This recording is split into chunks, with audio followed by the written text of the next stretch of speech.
नमस्कार दोस्तों, welcome to my YouTube channel. आज मैं क्लास 12 के सब्जेक्ट फिजिक्स में मोस्ट इम्पॉर्टेंट टॉपिक लेकर आई हूँ।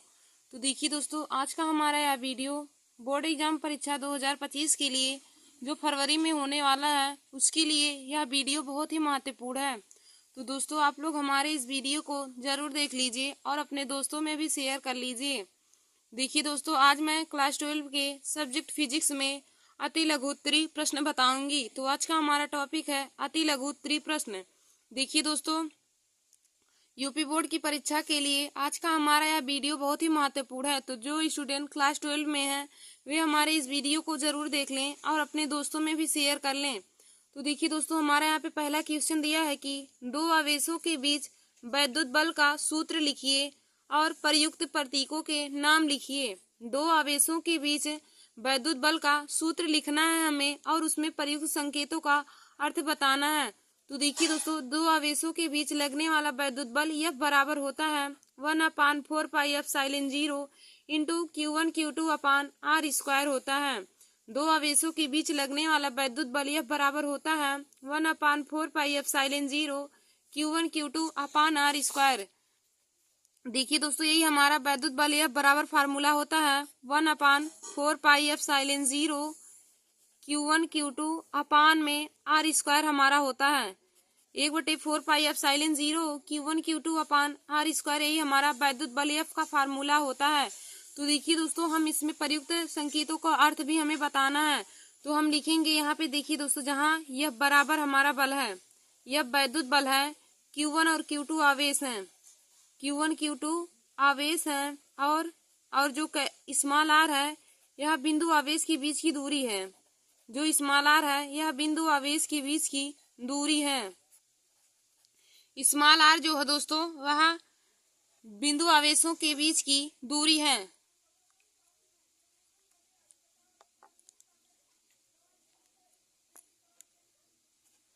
स्मॉल r जो है यह बिंदु आवेशों के बीच की दूरी है, बिंदु आवेश के बीच की दूरी है। और देखिए दोस्तों, 1/4 पाई एप्सिलॉन 0 1/4 पाई एप्सिलॉन 0 जो इसका मान होता है 9 × 10⁹ न्यूटन मीटर स्क्वायर प्रति कूलम स्क्वायर होता है। 1/4 पाई एप्सिलॉन 0 का मान यदि पूछे तो दोस्तों आप लोग बताएंगे 1/4 पाई एप्सिलॉन 0 का मान होता है 9 × 10⁹ न्यूटन मीटर स्क्वायर प्रति कूलम स्क्वायर होता है। और देखिए दोस्तों, हमारा एप्सिलॉन 0 क्या है?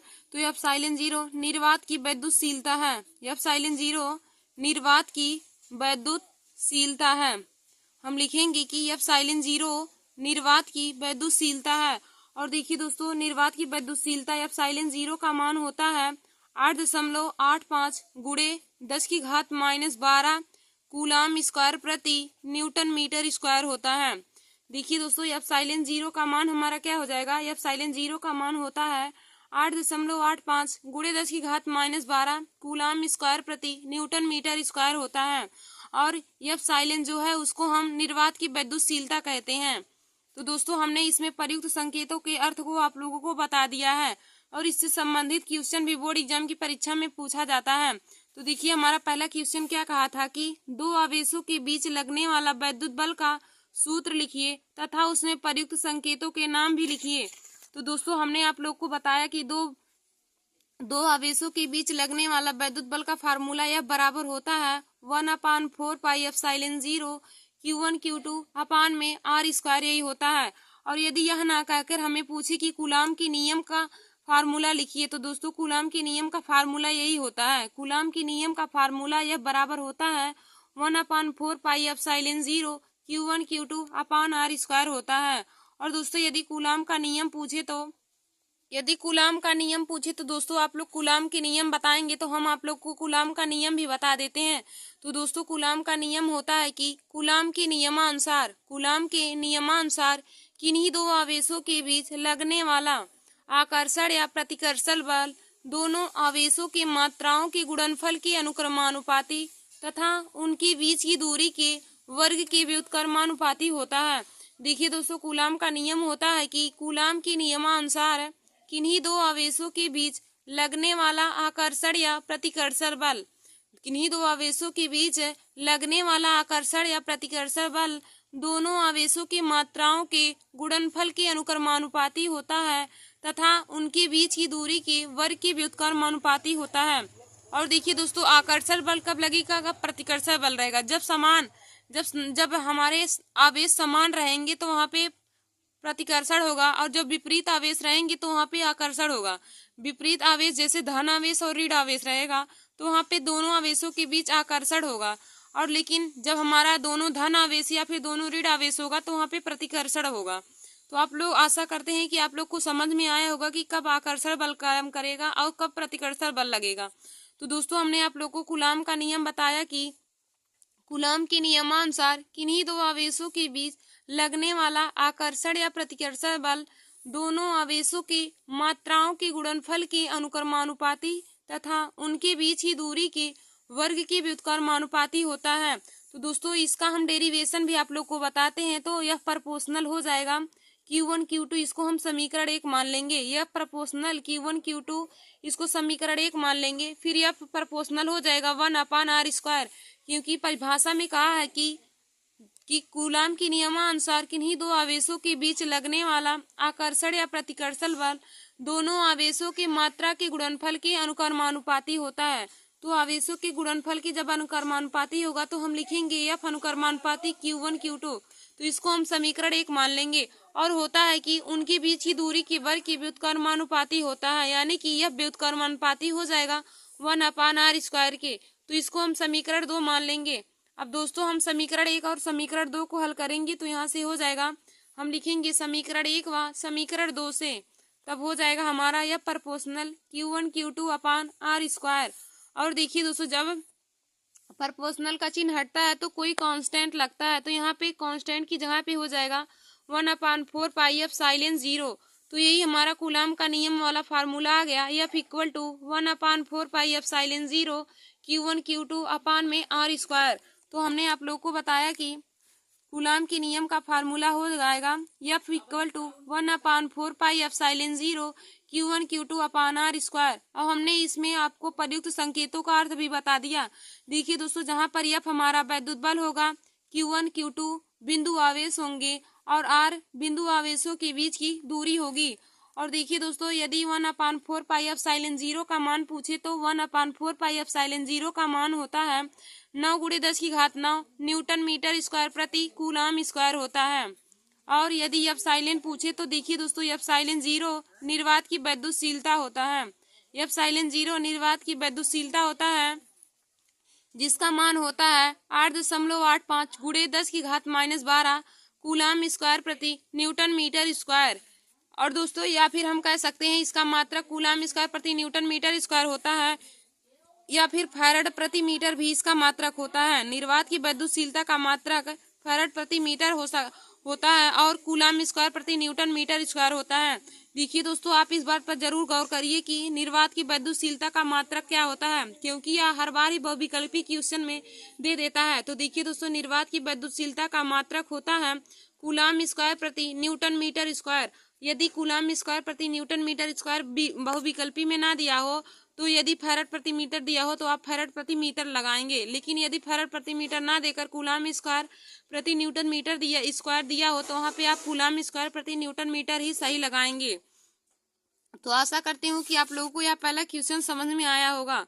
फिर देखिए दोस्तों, हमारा अगला क्या है, क्वेश्चन कहा है कि एक निश्चित दूरी पर स्थित दो इलेक्ट्रॉनों के बीच वैद्युत बल F न्यूटन है।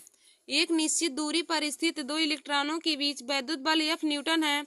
इससे आधी दूरी पर स्थित दो प्रोटॉनों के बीच बल कितना होगा। तो देखिए दोस्तों, जब हम दूरी को आधी करेंगे तो वहां पर बल 4 गुना हो जाएगा। दूरी को आधी करेंगे तो बल 4 गुना हो जाएगा, क्योंकि देखिए दोस्तों, हमारा यह बराबर फार्मूला होता है 1/4πε0 Q1 Q2/r²। जो यहाँ पे हम दूरी को आधी रखेंगे और सभी कांस्टेंट मान लेंगे तो हो जाएगा 1/1/2 का होल स्क्वायर, 1/2 का होल स्क्वायर। तो यह इक्वल टू हो जाएगा 1/, देखिए स्क्वायर करेंगे तो 1/4 हो जाएगा। अब 4 हमारा ऊपर जाके गुणा कर देगा तो यह बराबर हमारा 4F ही आ जाएगा। यानी कि जब हम दूरी को आधा करेंगे तो बल हमारा 4 गुना हो जाएगा। तो हम लिखेंगे इसमें कि की दूरी को आधा करने पर प्रोटॉनों के बीच लगने वाला बल, प्रोटॉन पर लगने वाला बल 4 गुना हो जाएगा। फिर दोस्तों हमारा अगला क्वेश्चन क्या पूछा है कि विद्युत क्षेत्र की तीव्रता की परिभाषा लिखिए तथा इसका मात्रक भी बताइए। विद्युत क्षेत्र की तीव्रता की परिभाषा लिखिए तथा इसका मात्रक भी बताइए।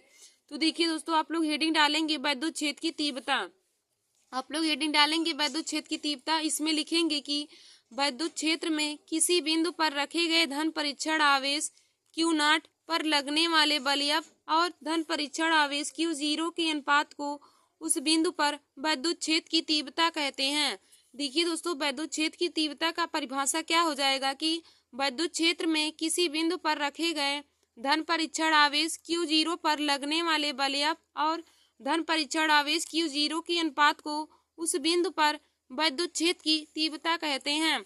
और देखिए दोस्तों, विद्युत क्षेत्र की तीव्रता का फार्मूला हो जाएगा E बराबर F अपान Q0, E बराबर F अपान Q0। और दोस्तों यह इसका सदिश रूप है। यदि सदिश रूप पूछे तो आप बताएंगे vector E equal to vector F upon Q0, Q0 या Q0 हम पढ़ सकते हैं।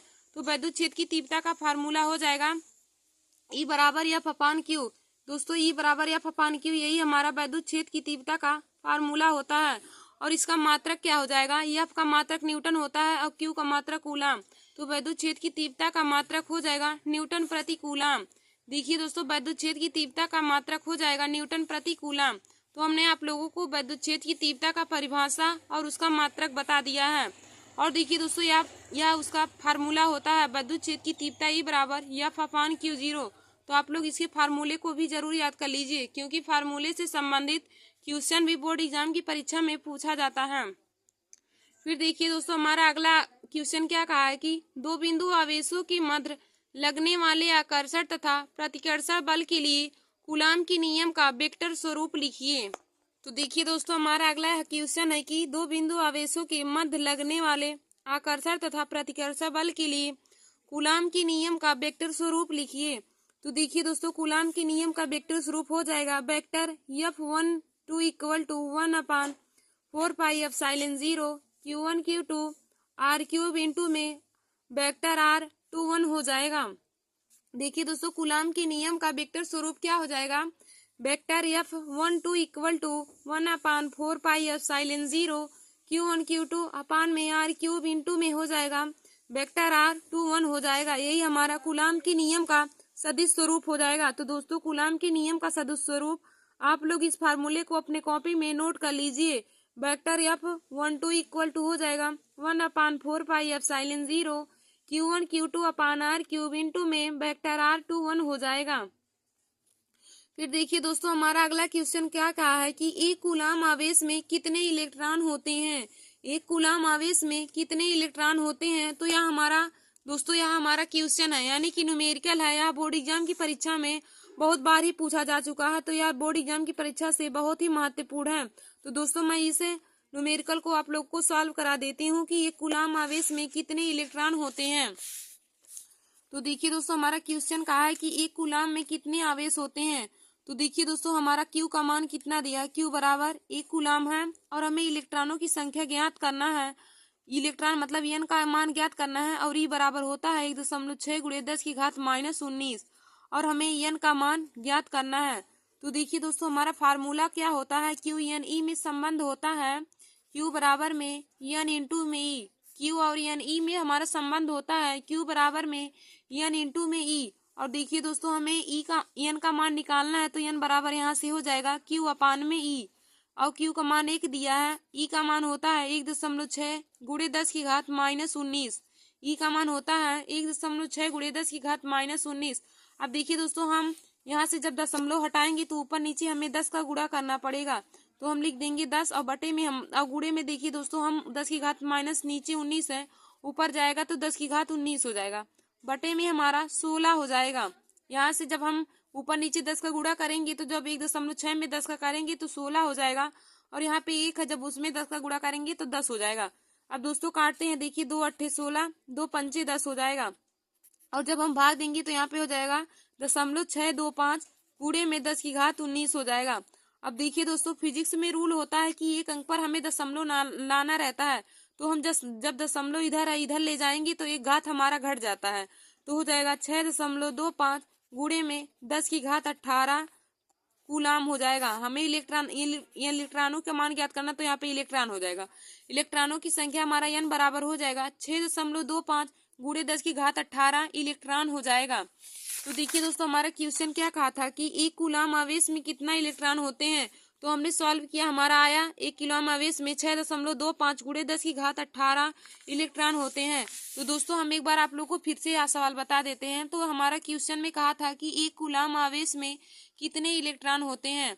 तो देखिए दोस्तों, क्यू का मान क्वेश्चन में 1 कूलाम दिया है और ई का इलेक्ट्रॉन पर आवेश होता है 1.6 गुणे 10⁻−19। दोस्तों, कभी कभी बहुविकल्पी क्वेश्चन में पूछ लेता है कि इलेक्ट्रॉन पर कितना आवेश होता है। तो देखिए दोस्तों, इलेक्ट्रॉन पर 1.6 गुणे 10⁻−19 आवेश होता है कूलाम, और हमें एन का मान ज्ञात करना है। तो एन बराबर हम क्वेश्चन मार्क लिख देंगे। और देखिए दोस्तों, क्यू एन और ई में क्या संबंध होता है। क्यू बराबर होता है एन इंटू में ई। क्यू बराबर होता है एन इंटू में ई। अब हमें एन का मान निकालना है, तो हम अब एन का मान जब निकालेंगे तो यहाँ से तो एन बराबर हो जाएगा क्यू अपान में ई। तो एन बराबर हम लिख देंगे क्यू अपान में ई। तो यहाँ से हो जाएगा क्यू का मान 1 और ई का मान 1.6 गुणे 10⁻−19। तो दोस्तों, यहाँ से हो जाएगा। अब हम दशमलव हटाने के लिए ऊपर नीचे 10 का गुणा करेंगे। तो यहाँ पे 1 है, 10 का गुणा करेंगे तो 10 हो जाएगा। और देखिए दोस्तों, 10⁻−19 है। हम ऊपर जब इस घात को भेजेंगे तो ऊपर जाने के बाद यह घात प्लस हो जाएगा, यानी कि हो जाएगा 10 गुणे में 10⁻19 और बटे में हमारा 16 हो जाएगा। अब 16 और 10 को हम काटेंगे तो दोस्तों देखिए, 2 पंचे 10 हो जाएगा और 2 अट्ठे 16। अब 8 से हम 5 में जब भाग देंगे तो आ जाएगा 0.625 गुणे में 10⁻19। जब हम 8 से 5 में भाग देंगे तो हो जाएगा 0.625 गुणे 10⁻19। अब देखिए दोस्तों, हमने आप लोगों को आगे बताया है कि फिजिक्स में एक अंक पर दशमलव लाया जाता है। तो जब यह दशमलव यहाँ जाएगा, यहाँ पे हो जाएगा 6.25 गुणे में 10⁻18 हो जाएगा। जब एक अंक पे दशमलव जाएगा तो हमारा एक घात घट जाएगा। बाईं और दाईं ओर जाने पर घात घट जाती है और बाईं ओर जाने पर घात हमारी बढ़ जाती है। तो यहाँ पे हो जाएगा 6.25 गुणे 10⁻18 इलेक्ट्रॉन। तो हमें इलेक्ट्रॉनों का मान ज्ञात करना था, तो इलेक्ट्रॉनों का मान आ गया 6.25 गुणे 10⁻18। तो दोस्तों, यह न्यूमेरिकल हमारा इसी तरह लगेगा। आप लोग इसको जरूर तैयार कर लीजिए, क्योंकि यह बहुत बार ही बोर्ड एग्जाम की परीक्षा में पूछा जा चुका है। फिर देखिए दोस्तों, हमारा अगला क्वेश्चन क्या है कि वैद्युत फ्लक्स की परिभाषा लिखिए एवं मात्रक भी बताइए। वैद्युत फ्लक्स की परिभाषा एवं मात्रक लिखिए। तो दोस्तों, आप हेडिंग डाल लीजिए वैद्युत फ्लक्स। हेडिंग डालेंगे वैद्युत फ्लक्स आप लोग, तो इसमें लिखेंगे किसी पृष्ठ से गुजरने वाली वैद्युत बल रेखाओं की संख्या वैद्युत फ्लक्स कहलाती है। किसी पृष्ठ से होकर गुजरने वाली वैद्युत बल रेखाओं की संख्या को वैद्युत फ्लक्स कहते हैं। और देखिए दोस्तों, वैद्युत फ्लक्स फाई ई बराबर होता है क्यू अपान एप्सिलॉन 0। यहाँ पे हमारा अगले क्वेश्चन में पूछा है कि गैस का प्रमेय, तो वैद्युत फ्लक्स फाई बराबर ई इंटू ए होता है। देखिए दोस्तों, वैद्युत फ्लक्स फाई का फार्मूला होता है, वैद्युत फ्लक्स फाई बराबर होता है ई इंटू में ए। यह हमारा वैद्युत फ्लक्स फाई का फार्मूला होता है। तो वैद्युत फ्लक्स फाई बराबर हो जाएगा ई इंटू में ए। तो दोस्तों, इसमें हम प्रयुक्त संकेतों के अर्थ को बताते हैं आप लोग को। तो फाई देखिए हमारा वैद्युत फ्लक्स है, फाई वैद्युत फ्लक्स है, ई वैद्युत क्षेत्र की तीव्रता है। ई जो है वैद्युत क्षेत्र की तीव्रता है, ई है वैद्युत क्षेत्र की तीव्रता। और दोस्तों, ए है या क्षेत्रफल है, ये हमारा क्षेत्रफल है।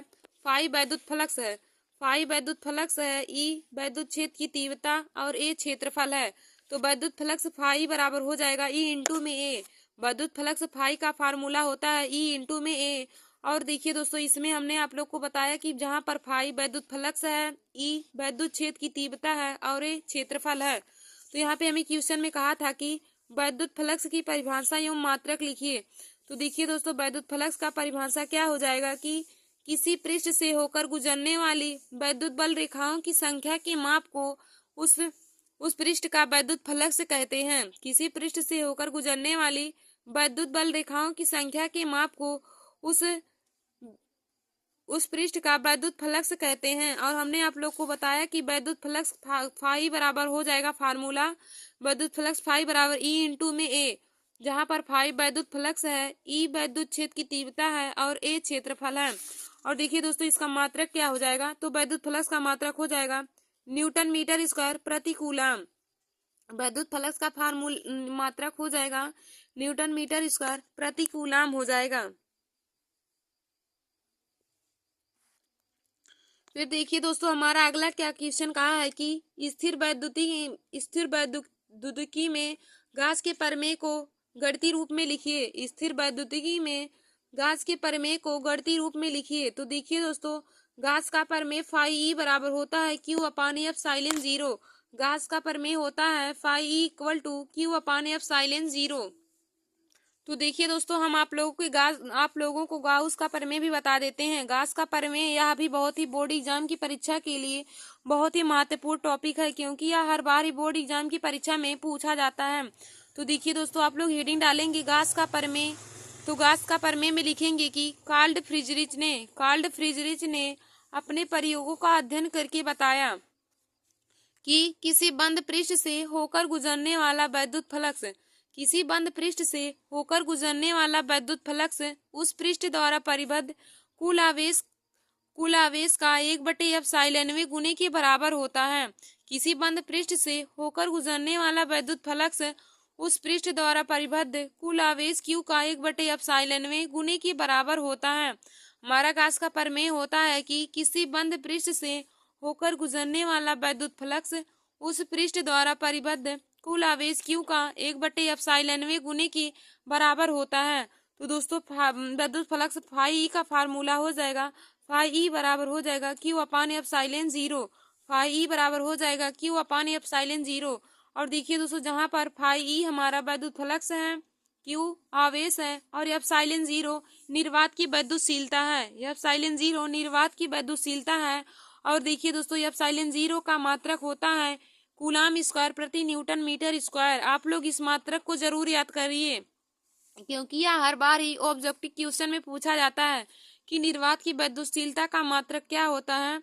तो दोस्तों निर्वात की वैद्युतशीलता का मात्रक होता है कूलम स्क्वायर प्रति न्यूटन मीटर स्क्वायर होता है। फिर देखिए दोस्तों हमारा अगला क्वेश्चन क्या कहा है कि वैद्युत क्षेत्र की तीव्रता तथा वैद्युत विभवांतर में क्या संबंध है। वैद्युत क्षेत्र की तीव्रता तथा वैद्युत विभवांतर में क्या संबंध है। तो देखिए दोस्तों वैद्युत क्षेत्र की तीव्रता ई तथा वैद्युत विभवांतर बी में संबंध होता है E equal to V upon D होता है। वैद्युत क्षेत्र की तीव्रता ई बराबर होता है वी अपान डी। देखिए दोस्तों जहां पर कैपिटल ई जो है वैद्युत क्षेत्र की तीव्रता है, बी वैद्युत विभवांतर है और डी दोनों बिंदु आवेशों के बीच की दूरी है। तो दोस्तों वैद्युत क्षेत्र की तीव्रता ई तथा वैद्युत विभवांतर में संबंध क्या होता है।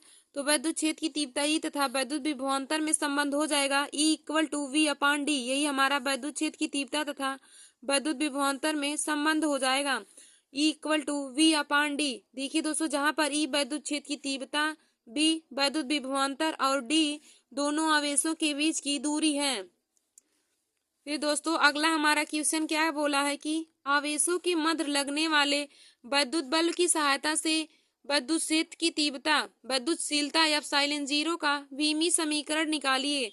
आवेशों के मध्य लगने वाले वैद्युत बल की सहायता से वैद्युतशीलता यानी कि एप्सिलॉन जीरो का वीमी समीकरण हमें निकालना है।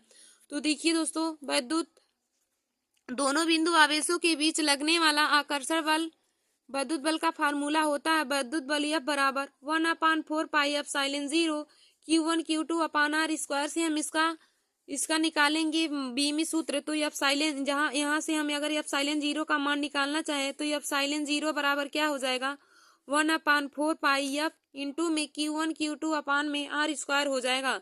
दोस्तों यहाँ से हम एप्सिलॉन जीरो को उधर पक्षांतर करेंगे और F को इधर लाएंगे तो एप्सिलॉन जीरो बराबर हो जाएगा 1/4 पाई F इंटू में Q1 Q2 अपान में R स्क्वायर हो जाएगा। और देखिए दोस्तों हमारा Q बराबर होता है I इंटू में T, आवेश बराबर होता है I इंटू में T। तो यहाँ से हम जब बीमा निकालेंगे तो हो जाएगा एप्सिलॉन जीरो का बीमा हो जाएगा M की पावर -1, L की पावर -3, T की पावर 4 और A की पावर -2। यही हमारा वैद्युत क्षेत्र की वैद्युतशीलता विद्युतशीलता एप्सिलॉन 0 का हमारा बीमा निकल के आ जाएगा m की पावर -1, l की पावर -3, t की पावर 4 और e की पावर 2 हो जाएगा। देखिए दोस्तों, आप लोग इसकी बीमा को जरूर याद कर लीजिए। तो विद्युतशीलता की बीमा होती है निर्वात की विद्युतशीलता यानी कि एप्सिलॉन 0। देखिए दोस्तों, निर्वात की विद्युतशीलता जिसे हम एप्सिलॉन 0 कहते हैं, एप्सिलॉन 0 से उसको मतलब प्रदर्शित करते हैं। निर्वात की विद्युतशीलता को एप्सिलॉन 0 से प्रदर्शित करते हैं। तो निर्वात की विद्युतशीलता एप्सिलॉन 0 का बीमा होता है m की पावर -1, l की पावर -3, t की पावर 4, a की पावर 2 होता है। और दोस्तों, यदि निर्वात की विद्युतशीलता का मात्रक पूछे तो निर्वात की विद्युतशीलता का मात्रक होता है न्यूटन मीटर कूलाम स्क्वायर प्रति न्यूटन मीटर स्क्वायर। निर्वात की विद्युतशीलता का मात्रक होता है कूलाम स्क्वायर प्रति न्यूटन मीटर स्क्वायर। और दोस्तों, इसका बीमा हो जाएगा m की पावर -1, l की पावर -3, t की पावर 4 और a की पावर 2 हो जाएगा। दोस्तों, हम देखिए आप लोग को बार बार निर्वात की विद्युतशीलता का मात्रक बता रहे हैं क्योंकि यह हर बार ही बोर्ड एग्जाम की परीक्षा में ऑब्जेक्टिव क्वेश्चन में पूछा जाता है। तो दोस्तों, आप लोग इसके मात्रक और इसके बीमा दोनों को जरूर तैयार कर लीजिए। फिर दोस्तों देखिए, हमारे आगे क्वेश्चन बहुविकल्पी प्रश्न हमें दिया है। आगे हमारा बहुविकल्पी प्रश्न है। तो दोस्तों देखिए, हमारा पहला क्वेश्चन क्या है, विद्युत क्षेत्र की तीव्रता का मात्रक होता है। विद्युत क्षेत्र की तीव्रता का मात्रक होता है। तो दोस्तों, हमारा पहला दिया है न्यूटन प्रति मीटर। ऑप्शन नंबर बी हमारा है दूसरा वाला कूलाम प्रति न्यूटन। ऑप्शन सी है न्यूटन प्रति कूलाम और ऑप्शन डी है जूल प्रति कूलाम। तो देखिए दोस्तों, हमने आप लोगों को विद्युत क्षेत्र की तीव्रता का मात्रक बताया है। तो दोस्तों, विद्युत क्षेत्र की तीव्रता का मात्रक होता है न्यूटन प्रति कूलाम। तो इसका right answer option number C हो जाएगा। क्योंकि देखिए दोस्तों, हमने आप लोग को बताया था कि विद्युत क्षेत्र की तीव्रता का फार्मूला ई बराबर क्या होता है। ई बराबर हमारा होता है विद्युत क्षेत्र की तीव्रता ई बराबर एफ अपान में क्यू। विद्युत क्षेत्र की तीव्रता का फार्मूला होता है एफ अपान में क्यू। अब एफ का मात्रक न्यूटन हो जाएगा और क्यू का मात्रक कूलाम। तो न्यूटन प्रति कूलाम विद्युत क्षेत्र की तीव्रता का मात्रक हो जाएगा, जो हमारा ऑप्शन नंबर सी दिया है। ऑप्शन नंबर सी हमारा न्यूटन प्रति कूलाम है। तो दोस्तों, इसका right answer option number C हो जाएगा। और देखिए दोस्तों, यह क्वेश्चन कितनी बार ही बोर्ड एग्जाम की परीक्षा में पूछा जा चुका है। तो बोर्ड एग्जाम की दृष्टि से यह क्वेश्चन बहुत ही महत्वपूर्ण है। विद्युत क्षेत्र की तीव्रता का मात्रक वाला क्वेश्चन बहुत ही बार पूछा जा चुका है, तो इसे आप लोग जरूर देख लीजिए। तो विद्युत क्षेत्र की तीव्रता का मात्रक हो जाएगा न्यूटन प्रति कूलाम। फिर देखिए दोस्तों, हमारा अगला क्वेश्चन है कि विद्युत क्षेत्र वेक्टरी में वेक्टर पी आघूर्ण वाले विद्युत द्विध्रुव पर लगने वाला बल युग्म आघूर्ण का फार्मूला क्या होता है। विद्युत क्षेत्र वेक्टरी में वेक्टर पी आघूर्ण वाले द्विध्रुव पर लगने वाला बल युग्म आघूर्ण क्या होता है फार्मूला। तो देखिए दोस्तों, बल युग्म आघूर्ण टाउ बराबर फार्मूला होता है। बल युग्म आघूर्ण टाउ बराबर फार्मूला होता है वेक्टर पी इंटू में वेक्टर यही हमारा फार्मूला होता है। बल युग्म आघूर्ण टाउ बराबर होता है वेक्टर पी इंटू में वेक्टर ई। तो दोस्तों, हमारा वेक्टर पी और vector E option number B है। तो इसका right answer option number B हो जाएगा। हमारा पहला ऑप्शन दिया है वेक्टर पी इंटू में वेक्टर ई, हमारा दूसरा है वेक्टर पी क्रॉस में vector E. Option number C 0 है और ऑप्शन नंबर डी हमारा वेक्टर ई क्रॉस में वेक्टर पी दिया है। तो देखिए दोस्तों, इसका हमारा फार्मूला होता है वेक्टर पी क्रॉस वेक्टर में ई। तो ऑप्शन नंबर बी इस क्वेश्चन का राइट आंसर हो जाएगा। और देखिए दोस्तों, यह भी क्वेश्चन बहुत बार ही बोर्ड एग्जाम की परीक्षा में पूछा जा चुका है। फिर देखिए दोस्तों, हमारा यही विद्युतशीलता का मात्रक पूछा है। देखिए, हमने आप लोग को कितनी बार बताया है कि विद्युतशीलता का मात्रक बोर्ड एग्जाम की परीक्षा के लिए की दृष्टि से बहुत ही महत्वपूर्ण क्वेश्चन है। तो यहाँ पे पूछा भी गया है कि विद्युतशीलता का मात्रक है। तो दोस्तों, हमारा ऑप्शन ए दिया है कूलाम स्क्वायर प्रति newton metre square. Option number B हमारा दिया है न्यूटन मीटर स्क्वायर प्रति coulomb square. Option number C है न्यूटन प्रति कूलाम और ऑप्शन नंबर डी हमारा है न्यूटन इंटू वोल्ट प्रति मीटर स्क्वायर। तो दोस्तों, हमने आप लोग को बताया है कि विद्युतशीलता का मात्रक होता है कूलाम स्क्वायर प्रति न्यूटन मीटर स्क्वायर। विद्युतशीलता का मात्रक होता है कूलाम स्क्वायर प्रति न्यूटन मीटर स्क्वायर। तो इसका right answer option number A हो जाएगा कूलाम स्क्वायर प्रति न्यूटन मीटर स्क्वायर। धन्यवाद दोस्तों। ऐसे ही हमारे वीडियो को देखने के लिए और क्लास 12 और क्लास 10 के बोर्ड एग्जाम की परीक्षा की तैयारी के लिए आप सभी लोग हमारे YouTube channel Nancy success classes को सब्सक्राइब कर लीजिए, क्योंकि इस चैनल पर हम रोज ही क्लास 10 और क्लास 12 की सब सब्जेक्ट की वीडियो डालते हैं। तो दोस्तों आप लोग हमारे इस वीडियो को जरूर देख लीजिएगा, क्योंकि यह क्लास 12 के स्टूडेंट के लिए बहुत ही महत्वपूर्ण है। तो दोस्तों आज मैंने आप सभी लोगों को क्लास 12 के सब्जेक्ट फिजिक्स में मोस्ट इम्पॉर्टेंट लघु त्रिप्रश्न को करवाया है, और हमने 2-3 बहुविकल्पी क्वेश्चन भी करवाया है। और दोस्तों हमने साथ ही इस वीडियो में आप लोगों को कूलाम का नियम और गॉस का प्रमेय भी बताया है। तो दोस्तों गॉस का प्रमेय और कूलाम का नियम बोर्ड एग्जाम की परीक्षा की दृष्टि से बहुत ही महत्वपूर्ण है। तो आप लोग कूलाम की नियम और गॉस के प्रमेय को जरूर अपने कॉपी में लिख लीजिएगा और उसको तैयार कर लीजिएगा। धन्यवाद दोस्तों।